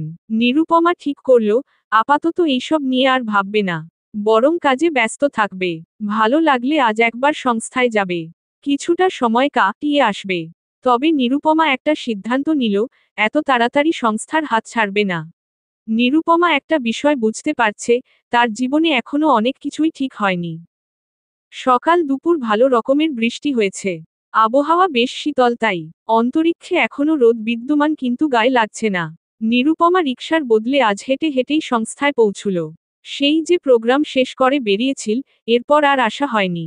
মাঝখানে কতগুলো দিন সংস্থার মধ্যিখানে এক চিলতে উঠোন রাখা, তাতে পা দিতেই নিরুপমার বুকের ভার অনেকখানি কমে এলো।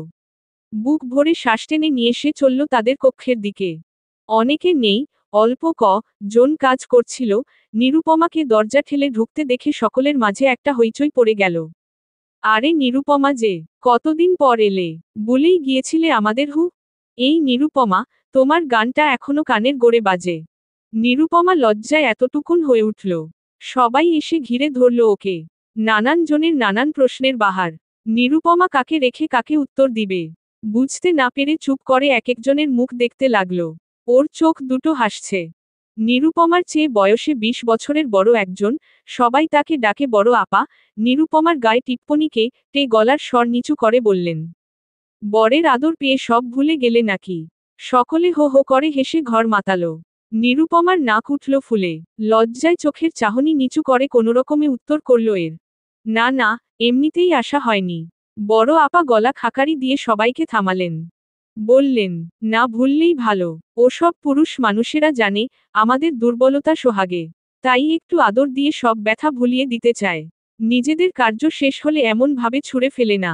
জানো নিরুপমা, যতদিন বিবাহিত জীবনে ছিলাম, কখনো মনে হয়নি আমি আমার বরের বউ। দিনে মনে হতো চাকর আর রাত্রি বেলা রক্ষিতা। গায়ের কাজ শেষ হলে পাশেও শুতে দিত না। বলতো, নিচে গিয়ে শো, বিছানায় জায়গা হয় না। এত খারাপ লাগতো। দাম দিয়ে আনা মেয়ে লোকেরও পুরুষের বুকে ঠাঁই হয়। অথচ আমার এমন কপাল। উপস্থিত সকলের মুখ থেকে হাসির রেখা মুছে গেল নিমিষেই। কি কঠিন কথাবার্তা কত সহজে বলছেন ইনি। নিরুপমার হৃদয় কেমন করে উঠল। সে বড় আপার হাত চেপে ধরে নম্র কণ্ঠে বলল, ওরা জানে না আপা, মাটির দলাই একদিন ইট হয়ে মাথায় ভেঙে পড়ে। বড় আপা ফিক করে হাসলেন একটু। ব্যাটা এখন আমাকে দেখলেই ভয় কাচুমাচু হয়ে থাকে। সেদিন রাস্তায় দেখা হলো। বললাম, কিরে টাকলা, কি খবর? এমন ভাবে তাকালো আমার দিকে, তুমি যদি দেখতে না। হাসতে হাসতে দম আটকে রতে। নিরুপমা হেসে উঠল খল খল করে। বড় আপা নিরুপমার মাথায় একটা হাত রাখলেন তার। তোমার হাসি খুব সুন্দর, আমার বড় মেয়েটার মতো। আমি দোয়া করি, জীবন তোমার জন্য চমৎকার কিছু নিয়ে আসুক। হাসি ঠাট্টা আর কাজের ফাঁকে সময়টা কত দ্রুত চলে গেল, নিরুপমা টের পেল না। যখন বেরোলো, চারপাশে অন্ধকার জেকে বসতে শুরু করেছে। সে দাঁত দিয়ে জিভ কাটল। কত দেরি হয়ে গেছে। কর্পোরেট এলাকা থেকে একটু ভেতরে সংস্থাটা বেশ নিরিবিলি জায়গা জুড়ে অবস্থিত। নিরুপমা সড়কে উঠে দাঁড়িয়ে এদিক ওদিক তাকালো রিকশার খোঁজে। ঠিক সেই সময়ে একটি পরিচিত অবয়ব তার চোখে পড়ে। নিরুপমার দুই ভ্রু যুগল কুকড়ে এক জায়গায় মিলিত হল। কপালে কয়েকটি সূক্ষ্ম ভাঁজ। মানুষটা কি পাগল, সব সময় ওকে ফলো করে কেন? আজ নিরুপমা এগিয়ে গেল নিজে থেকে। পায়ে পায়ে গিয়ে দাঁড়ালো তার পেছনে, মানুষটার হাতে বই, কাঁধে রংচটা মলিন ব্যাগখানা চাপানো, দৃষ্টি নিচু করে কিছু একটা খুঁজছে। ল্যাম্পপোস্টের হালকা আলোয় সেদিকটা আলোকিত হয়নি বেশ। নিরুপমা গলা খাকারি দিয়ে কঠিন সুরে বলল, আপনি আমাকে ফলো করেন কেন? ময়ূখ ভূত দেখার ন্যায় চমকে উঠল। সে ঘুণাক্ষরেও ভাবেনি এখানে এভাবে নিরুপমার সঙ্গে দেখা হয়ে যাবে। এ পথ দিয়েই যাচ্ছিল, পকেট থেকে লাইটারটা পড়ে গেছে, অথচ ময়ূখের সিগারেটের টান পেয়েছে বেশ। খুঁজছিল দাঁড়িয়ে দাঁড়িয়ে, আর তখনই নিরুপমার এহেন স্বরেও চমকে উঠল। নিরুপমা পূর্বের স্বরেই বলে উঠল ফের, যেখানে যাই আপনার সঙ্গে দেখা হয়ে যায়। এটা কি শুধুই কাকতালীয়? আমি কিন্তু বিশ্বাস করছি না। ময়ূখ ধাতস্থ করে নিয়েছে নিজেকে, পরিপাটি স্বরে বলল, তাহলে কি বিশ্বাস করছেন? এই যে, আপনি আমায় ফলো করেন। আচ্ছা তাই, হ্যাঁ তাই। তবে করুন না বিশ্বাস, কে বাধা দিয়েছে আপনার বিশ্বাসে? ময়ূখের চোখজোড়া হাসছে, ঠোঁটের কোণেও একটি নাই নাই হাসি লটকে আছে। নিরুপমার কপট রাগ হল, একে তো চুরি তার উপর সিনা জুড়ি। ফলো করছে আবার বলছে তাই বিশ্বাস করতে। বারে, নাকের পাঠা ঈষৎ ফুলে গেল তার। চোখ এড়ালো না অপরজনের, ঠোঁটের হাসি এবার চওড়া হয়ে ফুটল তাই। প্যান্টের পকেটে হাত ঢুকিয়ে বলল, আপনাকে ফলো করা আমার সৌভাগ্য। আফসোস, সব সৌভাগ্য সবার জন্য নহে। ও তাই বুঝি? তা আমাকে ফলো করলে কি সৌভাগ্য? আমাকে বুঝিয়ে বলুন তো। 500 টাকা দিন। নিরুপমা একটু ভ্যাবাচ্যাকা খেল। ভ্রু কুঁচকে বলল, কিসের টাকা? বুঝানোর ফিস। আমি আবার মাগনা কিছু করি না। নিরুপমা হেসে ফেলল এইবার, ভারী তোত্তাদর লোক তো। আর কিছু না বলে হাঁটতে শুরু করল ধুলোমাখা পথ ধরে। ওর পাশের জায়গাটুকু দখল করে নিল ময়ূখ। বলতে হলো না কিছু। রাস্তার দুই ধারে ছায়া পড়ে আছে। স্ট্রিট ল্যাম্পগুলো কিছুটা দূর দূর করে জ্বলছে। বাতাসে এক ধরনের স্নিগ্ধতা, চারপাশের শব্দগুলো নরম। পেছনে শহরের কোলাহল, সামনে শুধু দুজনের ছায়া পাশাপাশি হাঁটছে। নিরুপমার পরনে সাদামাটা একটা শাড়ি, চোখে মুখে ক্লান্তির ছাপ থাকলেও আজ যেন সেই ক্লান্তির ওপর এক ধরনের প্রশান্তি বসেছে। পাশে হাঁটছে ময়ূখ, একটু গম্ভীর, চুপচাপ, তবুও মাঝে মাঝে নিরুপমার দিকে চোখ পড়ে যাচ্ছে তার। প্রথম কিছুটা সময় একেবারেই নীরব রইল দুজন। তারপর ময়ূখ হালকা গলায় বলল, সেদিনের অনুষ্ঠানটা বেশ গোছানো ছিল। আপনি গাইলেন খুব সুন্দর। আমি তো অবাক হয়ে শুনছিলাম। নিরুপমা ভীষণ চমকালো। আপনি শুনেছিলেন? ময়ূখের চোখে রহস্য খেলা করছে। কি করে? সব রহস্যের সমাধান চাইতে নেই। কিছু প্রকৃতিতে থাকা ভালো। নিরুপমা একটু হাসল, মাথা নিচু করে বলল, সাধারণ গলা আমার, আগের মতো চর্চা হয় না। তাও হয়তো পুরনো অভ্যাস এখনো বাঁচিয়ে রেখেছে। ময়ূখ বলল, আপনার গলায় ক্লান্তি আছে, কিন্তু তার চেয়েও বেশি আছে অভিমান। সেখানেই মনে হয় বেশি টানে। ময়ূখের কণ্ঠ গভীর। নিরুপমা একটু থমকে গেল, তারপর মৃদু ভ্রু কুঁচকে তাকালো তার দিকে। সবাই কি এভাবে বিশ্লেষণ করে গানের? নাকি আপনি একটু বেশি আবেগপ্রবণ? ময়ূখ হেসে ফেলল, তবে স্বর নিচু, বিনয়েই। বোধ হয় দুটোর মিশেল। তবে চেষ্টা করি অনুভব করতে, বুঝতে। নিরুপমা আর কিছু বলল না। কয়েক কদম হাঁটার পর হঠাৎ ময়ূখ বলল, আপনি কি আবার এই সংগঠনের সঙ্গে যুক্ত হলেন? মানে, কিছু সময়ের জন্য হারিয়ে গিয়েছিলেন তো। আবার ফিরে এলেন কেন? নিরুপমার মুখটা একটু নিস্তেজ হয়ে গেল। উত্তর দিতে চাইল না যেন, কিন্তু ময়ূখের প্রশ্নে একটা অদৃশ্য স্পর্শ ছিল। অবশেষে সে বলল, মানুষ ফিরে আসে নিজের শিকড়ে। আমার শিকড় হয়তো এখানেই কোথাও। মাঝখানে জীবন কিছুটা অন্য রাস্তায় নিয়ে গিয়েছিল, তবে ফিরে আসাটা একটা নীরব প্রতিবাদের মতো। কার বিরুদ্ধে? নিজের বিরুদ্ধে। জনেই চুপ হয়ে গেল কিছুক্ষণ। পাশ দিয়ে একজোড়া সাইকেল চলে গেল, ঘণ্টি বাজিয়ে। রাস্তার ধারে গাছের পাতা ভিজে গন্ধ ছড়াচ্ছিল। একটু পরে ময়ূখ কথা বলল পুনরায়, আপনি কি কাউকে বিশ্বাস করতে ভয় পান? নিরুপমা প্রশ্নটা শুনে থেমে গেল এক সেকেন্ড। তারপর আবার হাঁটতে শুরু করল, চোখ সোজা সম্মুখ পানে। বিশ্বাস? ভয় পাই না। শুধু জানি, যত বেশি বিশ্বাস করব, তত বেশি আহত হব। তাই হিসেব করে চলি এখন। ময়ূখ হালকা গলায় বলল, আমার মনে হয়, আপনাকে কেউ যদি সত্যিই বুঝতে চায়, আপনি তখনও নিজেকে গুটিয়ে রাখেন। হয়তো অভ্যেস হয়ে গেছে। নিরুপমা এবার একটু বিরক্ত হলো যেন। আপনি অনেকটা বেশি জানেন, অনেকটা বেশি বোঝেন, এই প্রবণতা অনেকের থাকে। কিন্তু এটা ঠিক না। কাউকে জানতে পড়তে হলে তার অনুমতির দরকার হয়। কাউকে অস্বস্তিতে ফেলে তাকে জানতে চাওয়া পড়তে যাওয়া কি অপরাধ নয়? ময়ূখ হাসল, মাথা নিচু করেই বলল, ধমক দিলেন, আপনার ধারণা যদি তাই হয়। আচ্ছা, আপনি কি রাগ করেন? হ্যাঁ, করি। বিশেষ করে যখন কেউ বারবার এমনভাবে প্রশ্ন করে, যেন সে আমাকে ভালো করে জেনে ফেলেছে, তখন রাগ হয়। ময়ূখ এবার একদম চুপ হয়ে গেল। হাঁটছিল চুপচাপ। তারপর হঠাৎ বলল, মাফ করবেন, আমি আসলে কথায় কথায় অনেক দূর চলে যাই। অচেনা মানুষকে বোঝার চেষ্টা করি, তার মানে এই না যে আমি সব বুঝে ফেলেছি। নিরুপমা একটু থেমে তাকালো তার দিকে। চোখে একটু নমনীয়তা এলো তার। কিছু মানুষ কিছু বলেই চুপ হয়ে গেলে বোঝা যায়, তারা সত্যিই অনুতপ্ত। আপনার মধ্যে সেই স্বচ্ছতা আছে। ময়ূখ চোখ তুলে তাকালো। তবে কি আরেকটা প্রশ্ন করা যাবে? নিরুপমা মাথা ঝাঁকাল। করুন। আপনি কি একা থাকতে ভয় পান? নিরুপমা বেশ কিছুক্ষণ চুপ থেকে বলল, ভয় পাই না, তবে একা থাকতে থাকতে নিজের সঙ্গেও সখ্যতা হয়। তখন বুঝি, মানুষ আসলে সবচেয়ে বেশি একা নিজের মধ্যেই। সেই মুহূর্তে দূরে একটা বাতি টিপ টিপ করে জ্বলছিল। জন আবার হাঁটা ধরল। শেষ দিকে নিরুপমা নিজে থেকেই বলল, আপনার প্রশ্নগুলো আজকে একটু বেশি গভীর হয়ে গেল, ময়ূখ। ময়ূখ হালকা হেসে বলল, আপনার উত্তরগুলোও। হালকা বাতাস বইছে। নিরুপমার শাড়ির আঁচল উড়ছে হালকাভাবে। জন পাশাপাশি হাঁটছে। মাঝে মাঝে চোখাচোখি হচ্ছিল, কিন্তু কেউ কিছু বলল না আর। এক অদ্ভুত নীরব ভাষা তৈরি হয়ে গিয়েছিল তাদের মধ্যে। আসিফ ফিরে এলো রাত আনুমানিক 1:45। নিরুপমা জেগেই ছিল। ইদানিং রাতে তার ঘুম হয় না বললেই চলে। বাইরে গেলে একটু শান্তি লাগে।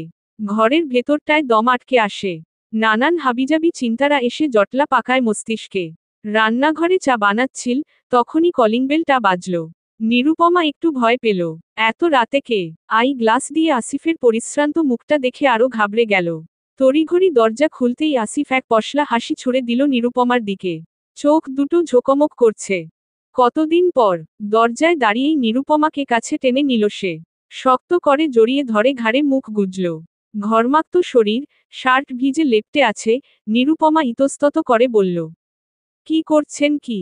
আসুন, ভেতরে আসুন আগে। আসিফ নাছোড়বান্দার ন্যায় বলল, না ছাড়ব না, ধরেছি কি ছাড়ার জন্য নাকি? কতদিন পর দেখলাম তোমায়। হু। নিরুপমা জোর করল এবারে, ঠিক আছে, কিন্তু ভেতরে তো আসুন। দরজা বন্ধ করি। আসিফ বাধ্য ছেলের মতো নিরুপমাকে ছেড়ে দিয়ে ভেতরে ঢুকল। গা থেকে শার্ট খুলে ছুঁড়ে ফেলল সোফা সেটে। রান্নাঘরের দিকে দৃষ্টি নিক্ষেপ করে জানতে চাইল, রান্না করছিলে নাকি? না, চা।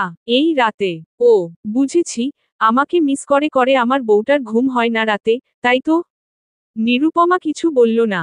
এমন প্রশ্নের উত্তর না দেওয়াই ভালো। নীরবে এক টুকরো হাসি ছুড়ে দিল শুধু। আসিফ নিরুপমার নাক টেনে দিয়ে বলল, আজ আমি এসে গেছি। জম্পেশ ঘুম হবে এবার। চাফা বাদ দিয়ে খাবার দাও দেখি। রাতের খাওয়া খেতে বসে আসিফ ক্রমাগত কথা বলে গেল। যেন আজ কথার খই ফুটেছে তার মুখে। নিরুপমা অবাক হল, ভীষণ ভীষণ ভীষণ। আসিফ এত কথা বলার লোক না, বরং অতিরিক্ত কথা বলা তার স্বভাবে নেই। সে বিরক্ত হয়। নিরিবিলি চুপচাপ পরিবেশ তার চেয়ে বেশি প্রিয়। জানো নিরু, ওখানে যে কি সুন্দর একটা ঝিল আছে না? আমি এই 3 দিন রোজ ঝিলে গোসল করেছি। লোকে বলে অনেক গভীর, কিন্তু আমার মনে হয় না বেশি। শীতে পানি শুকিয়ে গোড়ালিতে এসে ঠেকে। তোমাকে যখন নিয়ে যাব, তুমি দেখলে খুব খুশি হবে। অফিস থেকে বলল, ওই ঝিলটাও ভরে ফেলতে। কিন্তু আমি তা চাচ্ছি না। রিসোর্টের ভেতর এরকম 2-1টা ঝিল পুকুর থাকলে মানুষকে টানে বেশি। তাই না বলো? আমি আমার প্রস্তাবনা পেশ করেছি। দেখি কি ডিসিশন হয়। নিরুপমা চুপচাপ শুনল সবকিছু। ভাব করল, সে খুব মনোযোগ দিয়ে আসিফের সব কথা শুনছে, কিন্তু খুব সূক্ষ্ম চোখে সে যে তাকিয়ে আছে আসিফের চোখের দিকে, সেটা বুঝতে দিল না। মানুষের চোখে সত্য ফুটে ওঠে সব সময়। মানুষ নিজেকে মিথ্যে বললেও, চোখকে কখনো মিথ্যে ডিরেকশন দিতে পারে না। চোখ তাই বলবে যা জমা হৃদয়। নিরুপমা ছোট্ট একটা দীর্ঘশ্বাস গোপন করল। আসিফের চোখের দিকে তাকিয়ে সে বুঝতে পারছে না কোনটা সত্যি আর কোনটা মিথ্যা। আসিফ ঘুমিয়ে পড়ল তাড়াতাড়ি। নিরুপমা শুয়ে রইল ওর বুকে মাথা দিয়ে, তবে ঘুম হলো না। একসময় যে হৃৎপিণ্ডের কম্পন সে অনুভব করতে চাইতো ভীষণ করে, আজ তা অনুভব করার পরেও ভীষণ ফাঁকা ফাঁকা মনে হচ্ছে। নিরুপমা উঠে বসল চুপচাপ। মাথার ভেতর এক ধরনের ভোঁতা যন্ত্রণার সৃষ্টি হয়েছে। মানুষ দীর্ঘক্ষণ একই ব্যাপার নিয়ে ভাবতে থাকলে একসময় অবসাদগ্রস্ত হয়ে পড়ে। নিরুপমারও তাই। আসিফ একটা ব্যাগে এক সেট কাপড়চোপড় নিয়ে গিয়েছিল, আসার সময় ব্যাগ ভর্তি করে নিয়ে এসেছে। নিরুপমা সেগুলো খুলে দেখতে লাগল। সে এই কাজটা কেন করল, নিজেও জানে না। অনেকগুলো কাগজপত্র ঠাসা করে রাখা। রুমের বাতি নেভানো, ভালো দেখা যায় না, তবু নিরুপমা জানলা দিয়ে আসা হালকা আলোয় নিখুঁত চোখে তা পরখ করতে লাগল। সবগুলোই অফিসের কাগজপত্র। নিরুপমা হতাশ হয়ে রেখে দিল তা। কি খুঁজছে সে, উত্তর জানা নেই তার। আবার ব্যাগ হাতালো। আসিফের শার্ট, প্যান্ট, গামছা, একটা লুঙ্গি, একটা শর্টস, পারফিউমের শিশি, একটা ফেস ওয়াশ, যা যা নিয়ে গেছিল, সব এসেছে। নিরুপমা এবারেও বেশ হতাশ হল। আসিফের প্রতি এক ধরনের দ্বিধা তৈরি হয়েছে মনের ভেতর। সেই দ্বিধা কি তবে ভুল? আসিফ কি নির্দোষ? যা কিছু নিরুপমার সঙ্গে হচ্ছে এবং আসিফের ফোনে আসা সেই সব মেসেজ, সবকিছুর অর্থ কি অন্য? এর পেছনে আসিফ নয় বরং অন্য কেউ আছে? তবে কে সে, আর কেনই বা এসব করছে? কি চায় নিরুপমার কাছ থেকে? নিরুপমাকে এবার প্রায় পাগলের মতো দেখালো। শ্বাসকষ্ট হচ্ছে, অতিরিক্ত মানসিক চাপ এবং চিন্তার ফল। নিরুপমা একটু বসে দম টেনে বুক ভর্তি করে। একটু স্থির হয়ে আসে শ্বাস প্রশ্বাসের গতি। নিরুপমা পুনরায় নিজের কাজ করতে থাকে, নীরবে, নিঃশব্দে। একে একে সব বের করে গুছিয়ে রাখবে, তখনই একটা ওড়না বেরিয়ে এলো ব্যাগের ভেতর থেকে। যেটা দুমড়ে মুচড়ে রাখা হয়েছিল একদম ভেতরের দিকে। যেন কেউ না দেখে, না টের পায়। নিরুপমা বেশ কিছুক্ষণ অদ্ভুত চোখে ওড়নাটার দিকে তাকিয়ে রইল। জানালার আলো দিয়ে রংটা বোঝা গেল, হালকা বেগুনি, তবে গাঢ় রঙের ছোপ কাটা। ওগুলো কি, রঙের ডিজাইন না তো? নিরুপমা হতভম্ব হয়ে বসে রইল। টের পেল, শ্বাসকষ্টটা আবার হচ্ছে। যারা পড়বেন অন্ততপক্ষে একটা করে লাইক কমেন্ট করবেন, নইলে গল্প পোস্ট করার আগ্রহ হারিয়ে ফেলব। চলবে। গল্পটি যদি ভালো লাগে, লাইক ও মন্তব্য করে আমাদের জানাতে ভুলবেন না।